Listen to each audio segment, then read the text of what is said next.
একসময় উত্তাল সাগরের ঢেউয়ের সঙ্গে লড়াই করে জীবিকা চালাতেন আব্দুর রহিম। সমুদ্রগামী ট্রলারের মাঝি হিসেবে কেটেছে তার জীবনের সোনালী সময়। কিন্তু একটি দুর্ঘটনা মুহূর্তেই বদলে দেয় সবকিছু।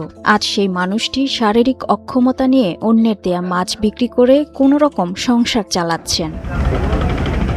ভোলার বোরহানুদ্দিন উপজেলার মির্জা কালু এলাকার বাসিন্দা আব্দুর রহিম প্রায় ১৫ বছর আগে ট্রলার মেরামতের কাজ করতে গিয়ে গুরুতর আহত হন। কোমরে আঘাত পাওয়ার পর প্রয়োজনীয় চিকিৎসার অভাবে ধীরে ধীরে তার দুপা অচল হয়ে যায়। হারিয়ে ফেলেন কর্মক্ষমতা, থেমে যায় স্বাভাবিক জীবন। পরিবারের দায়িত্ব কাঁধে থাকায় বাধ্য হয়ে শুরু করেন ভিক্ষাবৃত্তি।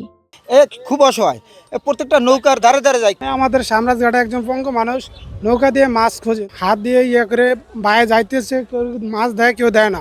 তবে হার মানেননি তিনি। প্রায় ৩ বছর ধরে একটি ছোট নৌকা নিয়ে ছুটে যান ভোলার সাম্রাজ মৎস্যঘাটে। সমুদ্র থেকে মাছ নিয়ে ফিরে আসা জেলেদের কাছ থেকে চেয়ে পাওয়া মাছ নৌকায় করে ঘাটে এনে বিক্রি করেন তিনি। সেই সামান্য আয় দিয়েই চলে তার পরিবার।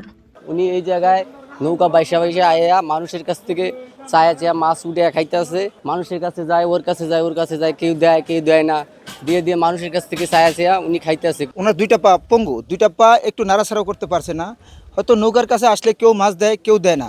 আমরা চাই যে প্রত্যেক জেলে ভাই এই অসহায় ব্যক্তির দিকে তাকায় এবং বাংলাদেশ সরকার এই পঙ্গু ব্যক্তিদের দিকে তাকায়। এই পঙ্গু ব্যক্তিরা যেন সঠিকভাবে তাদের বাতাটা পায়। কিন্তু কিছু কুচক্রী মহল পঙ্গু নামে আপনার এই বাতাগুলারে চালু করে অন্যদিকে সরাইতেছে। কিন্তু আমরা চাই যে এই সঠিক ব্যক্তিরই পাক।